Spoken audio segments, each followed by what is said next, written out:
Salut à toi, bienvenue sur Aéropêche. Avant de savoir pêcher au drop shot, il faut d'abord savoir faire son montage. Comment faire un montage drop shot? Pour ce faire, tu as besoin d'une canne à pêche à action fast, donc action de pointe. Donc c'est une canne à pêche qui va être assez rigide pour pouvoir ferrer le poisson en drop shot, mais en même temps avec une pointe qui va pouvoir plier pour garder une certaine souplesse au niveau de la ligne, tout simplement pour pouvoir ferrer plus facilement le poisson sans trop avoir une canne rigide, donc vraiment le juste milieu entre souplesse et rigidité. Pour créer le montage drop shot, tu as de la tresse sur ta canne à pêche et tu prends un autre fil qui peut être du fluorocarbone ou bien du nylon suivant l'élasticité que tu désires lors de ta pêche en drop shot. Le fluorocarbone va être beaucoup plus discret dans l'eau et va être plus rigide que certaines marques de nylon. Donc du coup, voilà, si tu veux privilégier vraiment la sensation, prends du fluorocarbone pour vraiment beaucoup mieux sentir les touches. On vient relier les deux fils par un nœud de raccord. Donc ici, je vais faire un double greener. Si tu ne sais pas ce que c'est un double greener, je te renvoie sur les vidéos des nœuds que j'ai fait sur ma chaîne et de prochaines vidéos sur les nœuds de pêche vont arriver sur la chaîne. Donc n'hésite pas à t'abonner pour suivre les vidéos et avoir les vidéos sur les nœuds qui vont bientôt arriver.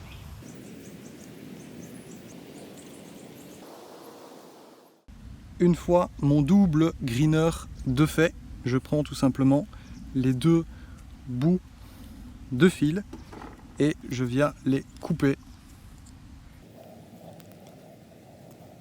en laissant un bon centimètre de fil. Ici tu peux voir la tresse et le fluoro il est invisible donc c'est très difficile de te le montrer, mais on a plus ou moins cette même longueur là et on vient brûler pour pouvoir les raccourcir et avoir quelque chose qui est beaucoup plus discret.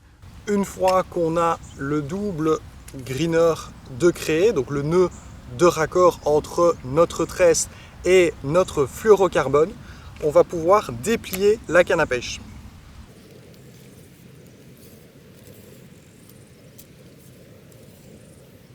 Pourquoi on déplie la canne à pêche? Tout simplement parce que on va prendre la même longueur que la canne. J'ai mon fluorocarbone qui est au bout et je vais le mettre au niveau du talon de la canne pour pouvoir le couper. Pourquoi je laisse tout simplement la même longueur de fluorocarbone que la canne plutôt que d'avoir une longueur qui est peut-être 2 à 3 fois plus longue, parce que certains pêcheurs font cela. J'aime ferrer au niveau de la tresse et non pas du fluoro. Tout simplement parce que si la tresse est plus rigide que le fluoro, elle va beaucoup mieux encaisser le coup d'un ferrage plutôt que d'aller ferrer sur le fluoro qui risque peut-être même de casser si on a un fluoro qui est peut-être trop fin.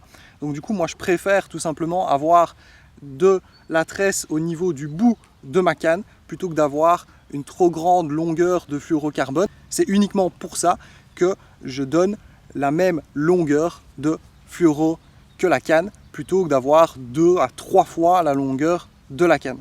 Et tout simplement, je n'ai jamais vu de différence de discrétion au niveau de la longueur du fluorocarbone. Une fois qu'on a notre longueur, on va pouvoir y accrocher un plomb. C'est un plomb un peu spécial, il est différent du plomb drop shot. Pourquoi j'utilise ce plomb-là? Tout simplement parce qu'il a une forme de goutte. Donc, la masse du plomb est plus forte à sa base. Le plomb est beaucoup plus stable. Si tu prends un plomb drop shot, donc qui est beaucoup plus allongé, eh bien, tu remarques que la masse est répartie de façon égale sur toute la hauteur du plomb. Quand tu animes tes leurres en drop shot avec un plomb drop shot, ce qui peut se passer, c'est que le plomb peut se mettre en diagonale. Et donc du coup, Un plomb qui se met en diagonale est un plomb qui ne va pas avoir assez de force au niveau du fil. Ça veut dire que tu auras du mou au niveau du fil. Alors ça ne va pas être très fort, mais en tout cas un plomb en goutte va te permettre d'avoir une réelle stabilité dans le fond et ne va pas tomber, ne va pas partir en diagonale comme un plomb drop shot. C'est pour ça que j'utilise plus un plomb goutte qu'un plomb drop shot. D'ailleurs, le plomb drop shot va même peut-être plus rentrer dans la vase quand tu auras un sol qui va être plus mou, alors qu'un plomb goutte va vraiment venir s'installer sur le sol. C'est pour ça que j'utilise beaucoup plus un plomb goutte. D'ailleurs, je n'ai jamais vu l'intérêt d'un plomb drop shot. Si tu sais l'intérêt d'un plomb drop shot, n'hésite pas à me dire cela en commentaire. Franchement, ça m'intéresse de savoir un peu les avantages et les inconvénients. Moi, personnellement, je pêche en fleuve et j'ai besoin de plomb entre 20 et 30 grammes sur un petit plomb plutôt que d'avoir vraiment un plomb très gros au niveau drop shot parce que les plombs de 20-30 grammes sont souvent assez gros, enfin assez longs surtout, et donc du coup, bah voilà, je vais pouvoir tout simplement avoir un plomb beaucoup plus petit. Donc voilà, je vais mettre un plomb comme ceci au bout du fluorocarbone avec un nœud Palomar. Voilà, j'ai fait mon Palomar. Ici, pour plus de solidité, après le Palomar, je viens faire un espèce de greener. Donc un nœud style nœud d'émerillon. On a notre plomb qui est attaché. Ici, je viens faire exactement la même chose qu'au nœud de raccord, donc c'est-à-dire couper le bout et le brûler. Une fois que tu as ton plomb demi, tu vas pouvoir installer 1 à 2 hameçons. Donc ici, moi j'ai pris des petits hameçons pour aller pêcher avec des petits leurres. Étant donné qu'on est sur une année qui est très difficile en pêche, je vais cibler de petits poissons, de petites perches, et donc je vais réduire la taille de mes leurres. Il existe des hameçons beaucoup plus longs qui vont servir à mettre des leurres beaucoup plus grands. Alors attention, pas spécialement plus épais, mais en tout cas beaucoup plus longs en termes de longueur de leurre. Il ne faut pas mettre des leurres trop épais, tout simplement parce que tu vas avoir l'hameçon qui va venir se cacher dans le leurre et donc il ne va pas ferrer correctement. Il faut vraiment avoir un hameçon qui ressort le plus possible du leurre pour pouvoir avoir un ferrage optimal. Ici, je vais attacher ces hameçons-là avec un nœud Palomar. Tout simplement pourquoi? Parce que on a les lignes ici et le nœud Palomar n'a pas besoin d'avoir de bout de fil. Donc ici, on a un fil en continu et on va pouvoir attacher où l'on veut l'hameçon sur le fil ici qui est d'un seul bloc. Donc moi j'aime bien d'aller attacher souvent le premier hameçon à peu près 20-30 cm voire 40 cm ici par rapport au plomb de base. Généralement moi ce que je fais c'est 40 et 80 cm. Donc je vais pouvoir aller pêcher dans 2 couches d'eau différentes. Le 40 cm va pouvoir vraiment cibler les poissons qui vont être dans le fond de l'eau et le 80 cm on va pouvoir tout simplement aller montrer le leurre au poisson. Voilà, donc ici j'ai mon hameçon qui est attaché au fil avec notre plomb. Et je viens mettre un autre hameçon beaucoup plus loin au niveau du fil. On a notre montage drop shot qui est fait avec le plomb et 2 hameçons. Il ne te manque plus qu'à mettre des leurres souples à ton montage drop shot, voire même des appâts naturels comme des vers de terre, des vers canadiens et autres.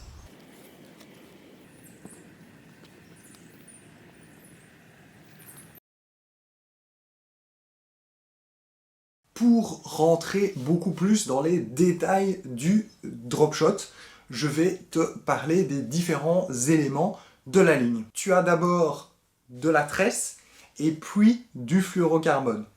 Très souvent, ta ligne drop shot va se faire sur le fluorocarbone. Petite astuce, tu peux également remplacer le fluorocarbone par du nylon pour pouvoir avoir une plus grande élasticité au niveau du montage et donc du coup tu vas avoir un élastique, un retardateur de touche et aussi de ferrage, ce qui va te permettre de ferrer beaucoup plus facilement des perches par exemple, qui est un poisson qui a besoin d'un temps avant de le ferrer. Tout simplement parce qu'il faut que la perche puisse vraiment venir prendre le leurre avant le ferrage. Deuxième élément d'une ligne drop shot, et non des moindres, je veux bien sûr parler des hameçons. Alors, les hameçons, il existe deux grands types d'hameçons qu'on peut mettre sur des lignes drop shot. Il y a des hameçons classiques et des hameçons texans. Maintenant, il existe même des hameçons texans prévus pour le drop shot sans le cassant. Donc ça permet tout simplement de venir mettre un leurre dessus, style leurre finesse en général, et on va pouvoir décaler le leurre du montage. Donc on a la ligne qui est là, l'hameçon, et en fait on vient mettre le leurre sur l'hameçon, sur le bout de l'hameçon, très souvent. On peut également monter le leurre façon texan, ce qui permet tout simplement de passer beaucoup plus facilement dans les herbiers. Donc ça c'est aussi quelque chose d'intéressant, texan ou pas texan, voilà, c'est quelque chose que tu peux jouer là-dessus sur ta ligne drop shot.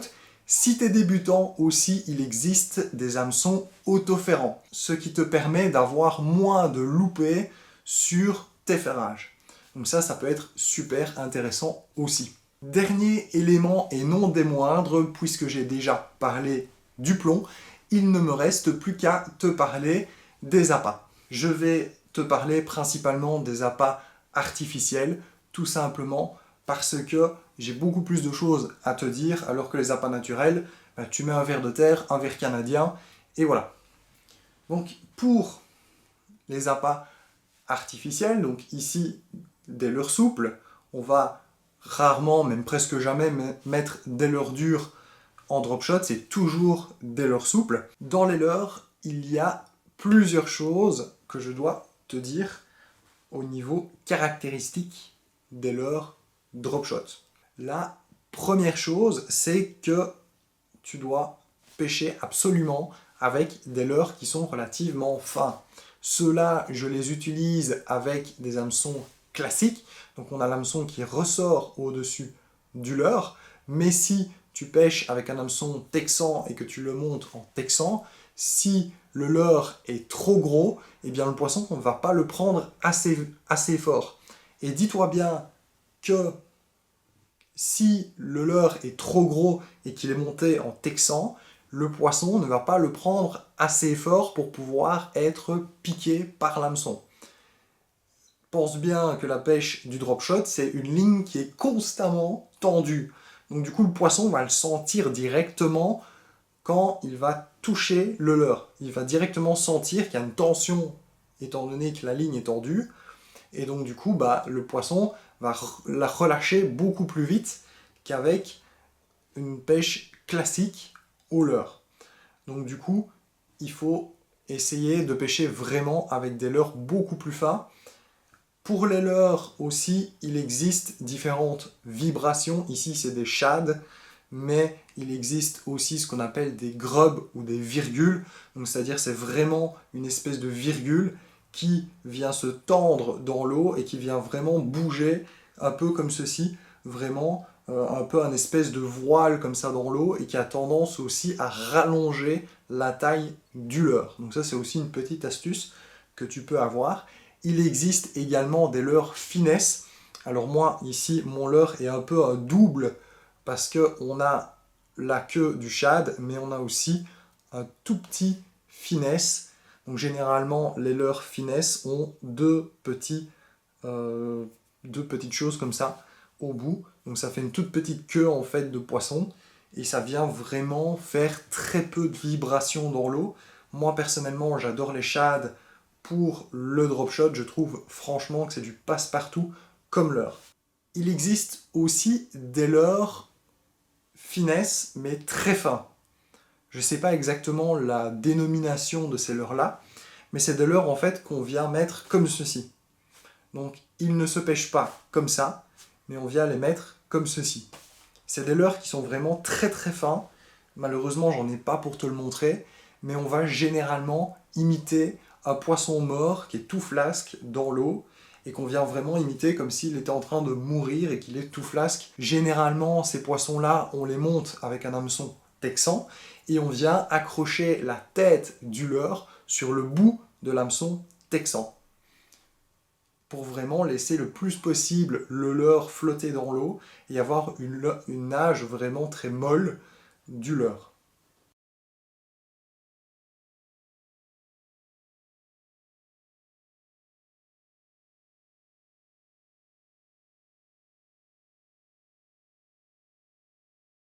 Mon astuce pour les leurres, c'est de mettre deux couleurs différentes sur la même ligne. Tout simplement, pourquoi? Parce que tu vas avoir un coloris naturel qui va faire déclencher les poissons qui vont être un peu plus méfiants et qui vont vouloir vraiment avoir une imitation plus poisson. Et au-dessus, je viens mettre un coloris plus flash qui va vraiment faire déclencher les poissons par des attaques réflexes. Et surtout, ça va faire vraiment un flash dans l'eau. Ça va être visible beaucoup plus loin qu'une imitation naturelle. Donc ça, c'est une petite astuce. Mettre toujours deux coloris, un naturel et un plus flash. Généralement, le naturel en bas et le plus flash au-dessus. Ce qui m'amène au deuxième point que je voulais aborder avec toi, c'est la profondeur de ta ligne de pêche. Moi, personnellement, ce que je fais, c'est que je monte en 40-40. C'est-à-dire que j'ai mon plomb, et à partir de mon plomb, je vais compter 40 cm pour y mettre mon premier hameçon, et au-dessus 40 cm pour mettre mon deuxième hameçon. Ce qui va me permettre d'avoir l'hameçon le plus haut à 80 cm, étant donné que généralement, moi, où je pêche, on est sur des profondeurs de 2 à 3 mètres d'eau. Donc du coup, ça va me suffire d'avoir 80 cm. Le premier leurre qui va être en bas du montage va tout simplement être beaucoup plus près du sol, mais en étant plus près du sol aussi, on va pouvoir viser des trous. Ça, je vais t'expliquer ça plus tard dans la vidéo, mais tu auras des fois des trous dans le sol. Et donc du coup, il va pouvoir s'enfoncer beaucoup plus loin, et dans certains trous, je peux te dire, tu peux même gagner presque 1 mètre de profondeur, et il va pouvoir descendre dans ces trous et aller chercher le poisson à l'intérieur du trou. Pendant que celui qui est au-dessus à 80 cm va pouvoir émettre un signal qui est vu d'assez loin par d'autres poissons et vont tout simplement venir voir parce qu'ils sont curieux. Ils voient un truc bouger comme ça dans tous les sens, qui est très flash, et donc ils vont venir regarder ce que c'est. Ils ne vont peut-être pas mordre le leurre flash, mais ils vont descendre en dessous et ils vont voir peut-être un poisson. Et donc du coup, ils vont venir l'attaquer plus que le leurre flash. D'ailleurs, quelque chose que j'ai remarqué, c'est que généralement, les perches mordent sur un coloris flash, alors que les cendres mordent sur un coloris naturel. Je ne sais pas pourquoi, mais dans beaucoup de cas, ça se confirme. Pour parler de la taille des leurres, 5 cm de leurre, ça suffit pour faire du poisson, pour faire beaucoup de poissons. Après, tu peux augmenter la taille, mais dis-toi bien que 5 cm, c'est franchement une taille passe-partout, et ça te permet de pêcher des petites perches, des petits cendres, voire même du plus gros poisson. D'ailleurs, reste bien à la fin de la vidéo, j'ai des analyses au niveau des touches à t'expliquer sur la pêche du drop shot, et notamment j'ai fait un super beau aspe de 60 cm avec ce leurre là. Il y a deux éléments principaux à retenir pour la pêche au drop shot. Donc il faut lâcher le fil dans l'eau. Donc si tu arrives à avoir le plomb qui est tout près de l'eau, évite de le lâcher très fort parce que sinon ça peut effrayer les poissons. Donc du coup, essaye de mettre le plomb déjà dans l'eau, lâche le fil, tu prends contact avec le fond et alors là, tu dois avoir ton fil qui est bien tendu. Une fois que ton fil est en tension, que tu sens le fond de l'eau, tu vas pouvoir tout simplement monter et descendre le sillon de ta canne à pêche, donc le bout de ta canne.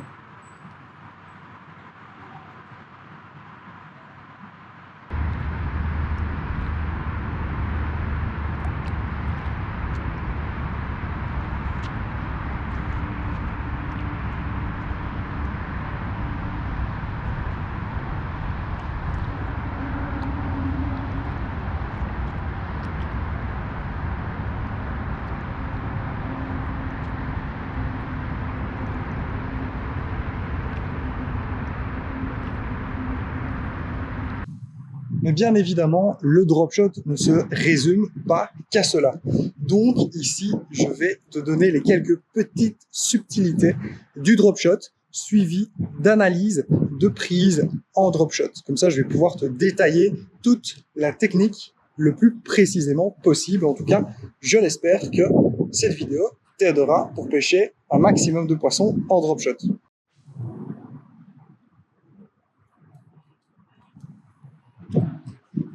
Je viens lâcher mon fil dans le fond de l'eau. Hop. Et alors mon pattern, c'est que je fais A, 2, puis je pose, et A, 2, 3, et je relâche. A, 2, je pose, et puis A, 2, 3, et je relâche. La descente peut être plus vive, c'est-à-dire je fais 1, 2, je relâche, 1, 2, 3, je relâche. Ou ça peut être des tout petits bouts, 1, 2, 1, 2, 3. Tu vois, tu peux vraiment faire ce que tu veux. Ici, je fais un peu quelques trucs comme ça pour voir ce qu'il y a.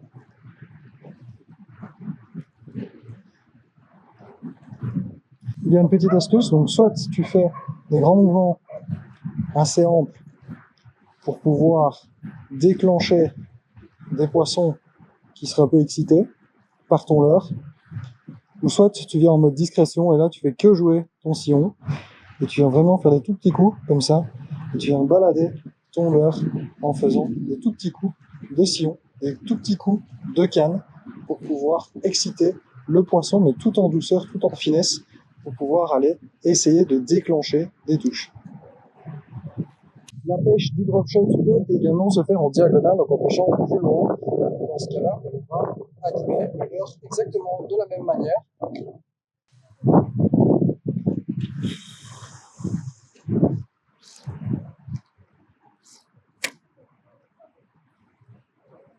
Ici, j'attends que le fil soit bien dans le fond. Et là, hop, j'anime avec des tout petits coups de canne en sentant le fond à chaque fois. Hop, là j'ai touché le fond, hop, une petite touche. Je touche le fond, une petite touche. Hop, tu vois.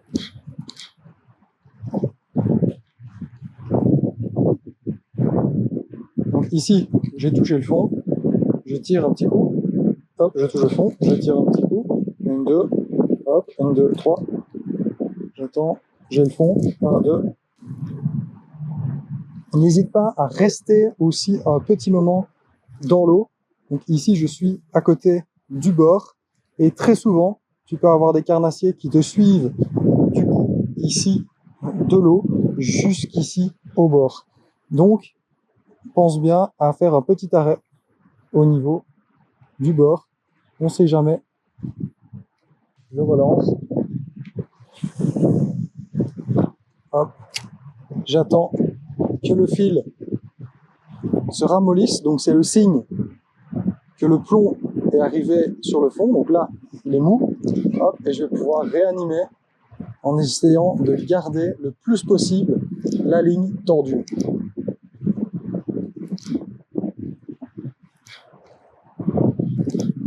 La pêche du drop shot est une pêche très facile avec de très bons résultats de manière générale. Il faut seulement bien étudier la période de pêche et évidemment connaître les bons endroits où se situe le poisson.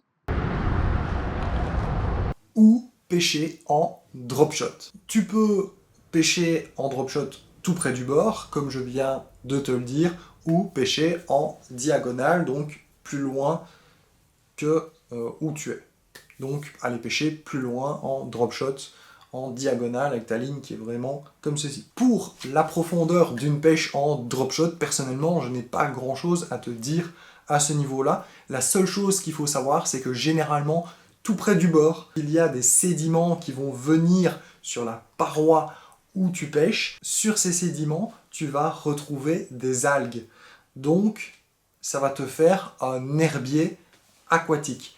Dans ces herbiers aquatiques qui sont donc tout près du bord, tu vas retrouver beaucoup de poissons et généralement des perches qui adorent se cacher dans les herbiers. Les structures aquatiques. Alors ça, c'est génial pour pouvoir repérer le poisson.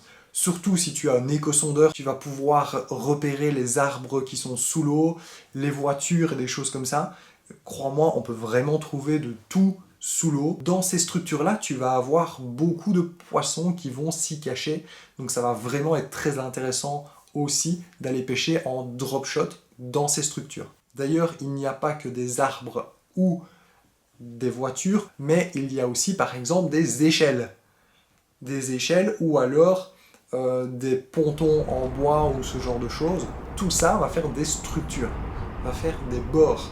Donc par exemple les échelles que tu vas pouvoir retrouver dans les fleuves notamment, ça va te faire des structures où les poissons vont venir s'y cacher. Moi personnellement, presque à chaque fois quand je pêche à côté d'une échelle, en tout cas l'année passée ça se confirmait à chaque fois, eh bien j'avais tout le temps une perche qui mordait. N'hésite pas à pêcher au niveau des structures, que ce soit des pontons, bêtement des piquets en bois ou des piquets en acier qui vont se trouver dans l'eau. Tu vas avoir des dénivelés au niveau des profondeurs dans le fond de l'eau. Et tu vas avoir des trous. Mais des fois des trous de plusieurs mètres, de 1 mètre, 1 mètre 50 de profondeur, d'un coup, hop, qui va venir directement plonger 1 mètre, 1 mètre 50 plus profond. C'est vraiment là que les poissons vont être. Donc repère bien tous les trous, tous les endroits où tu as vraiment ta canne qui va pouvoir aller plus profond. Et là, tu vas vraiment pouvoir animer. N'hésite pas à rester même sur cet endroit-là un peu de temps, car ça va vraiment être un endroit propice aux poissons. Dernier gros point que tu peux faire, c'est tout simplement aller observer la rive, mais de l'autre côté. Donc, en observant, en étant sur l'autre rive d'où tu veux pêcher, tu vas pouvoir observer ce qu'il y a que tu ne vois pas. Et tout simplement, ici, je te mets cet exemple-là. J'ai vu qu'il y a un déversoir d'eau à cet endroit-là, alors que lorsque je suis sur le bord de cette rive-là, je ne le vois pas. Mais quand je suis sur la rive opposée, je vois qu'il y a un trou dans le béton et qu'il y a de l'eau qui peut arriver ou même sortir du fleuve par là. Et là, généralement, on a des poissons qui s'y mettent. Tout simplement, pourquoi? Parce qu'on va avoir des sédiments, on va avoir des fois de la nourriture, en tout cas des choses que les poissons pourront manger. Et donc, tu vas avoir vraiment beaucoup de poissons à cet endroit-là. Tu vas retrouver aussi du courant et de l'oxygène, donc tout est propice pour avoir des poissons, ou en tout cas pour maximiser tes chances d'avoir du poisson.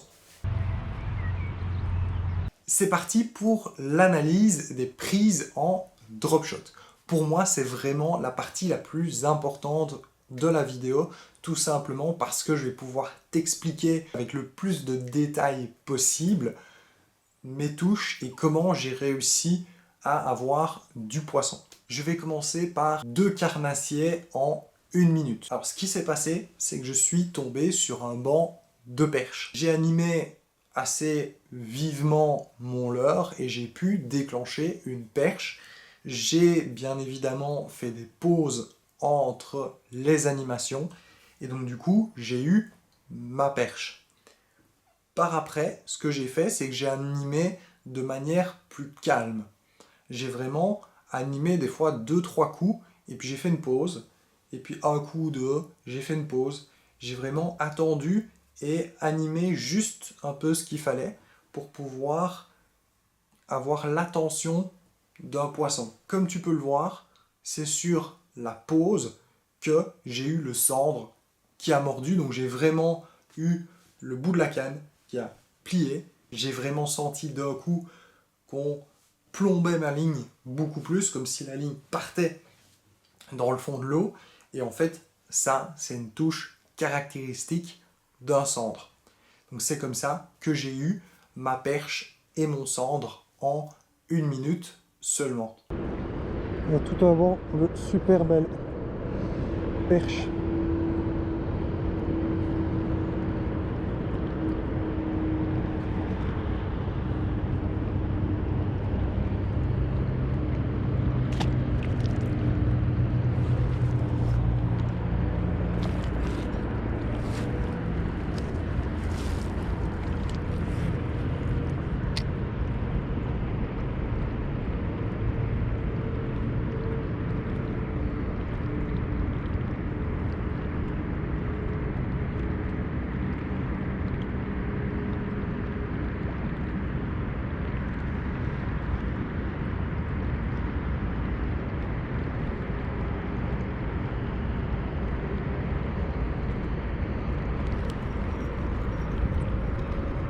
Fish on. Oh, cendre.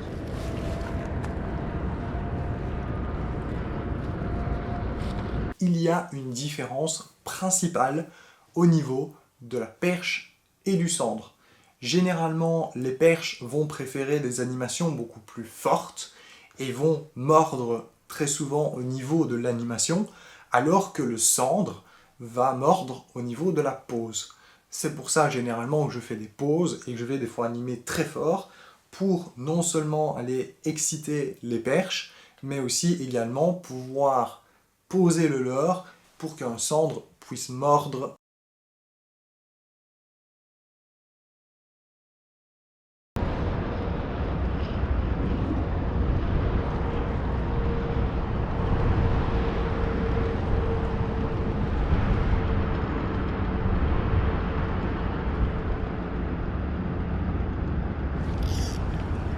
Ouais, fish on. C'est quoi? Ouh, une belle perche.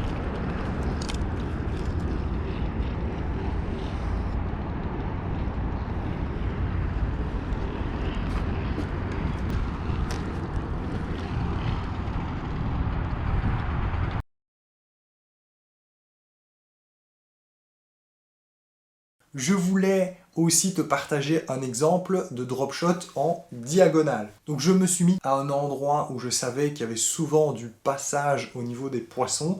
Donc ce n'est pas des poissons qui restent à cet endroit-là, mais il y a souvent beaucoup de passages de poissons. Donc j'ai commencé à pêcher en drop shot en diagonale et j'ai vraiment balayé toute la zone. Il y a un moment donné où j'ai senti une mini touche. Mais ça pouvait être le fond, j'aurais très bien pu m'accrocher dans le fond et sentir ça. Mais j'ai persévéré et de temps en temps je le sentais et à d'autres moments non, alors que j'étais exactement au même endroit. Je me suis dit c'est pas possible, c'est un poisson. Et donc progressivement j'ai commencé à animer tout le temps à cet endroit-là.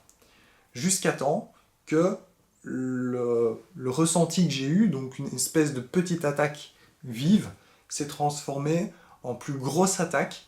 Et là, j'ai pu vraiment ferrer et j'ai eu la perche. Boum, super belle perche.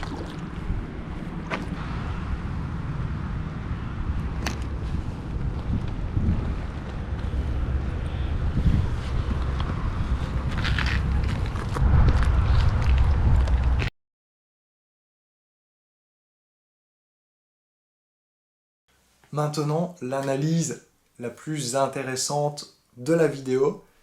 Donc c'est tout simplement l'aspe de 60 cm que je t'avais parlé pendant que je t'expliquais avec la taille des leurres. Donc ça s'est passé tout simplement, j'ai un échosondeur. Avec cet échosondeur-là, j'ai tout simplement regardé ce qu'il y avait autour de moi et j'ai vu qu'il y avait 2 petits poissons. Je m'étais dit, c'est des perches. Donc j'ai commencé à animer, j'ai commencé à faire du drop shot en diagonale parce que je devais aller les chercher, elles n'étaient pas tout près du bord. Et j'ai animé. Mais j'ai bien animé pendant 10-20 minutes au même endroit. Je faisais aussi bien du diagonal que du vertical parce que quand je revenais en diagonale, je marquais une pause à ras du bord et donc j'animais de temps en temps tout près du bord. Ce qui s'est passé, c'est que 2-3 minutes avant, je voulais arrêter complètement de pêcher à cet endroit-là. Je voulais changer d'endroit. Mais je me suis dit non, je vais quand même animer un tout petit peu. Et j'ai bien fait de continuer à animer. Tout simplement parce que voilà, j'ai fait des toutes petites animations tout près du bord. Et à un moment donné, j'ai fait une grosse pause. Mais vraiment une grosse pause. Et quand j'ai réanimé mon leurre, donc j'ai vraiment monté la canne et j'ai senti l'inverse. Donc j'ai senti d'un coup comme si j'avais une pierre au niveau de l'hameçon, ou en tout cas au niveau de la ligne, j'ai vraiment senti un poids qui m'entraînait vers le fond. Et c'est là que j'ai senti 1 ou 2 coups de tête et je me suis dit, ok, c'est pas une pierre, c'est pas une algue, c'est un poisson. Et donc du coup, j'ai eu un magnifique aspe de 59 cm, 60 cm, avec, comme je t'ai dit, 2 petits leurres de 5 cm. D'ailleurs, c'est le coloris naturel qui a fonctionné sur l'aspe. Joli poisson, je m'y attendais pas. Waouh. Oh, peut-être un aspe.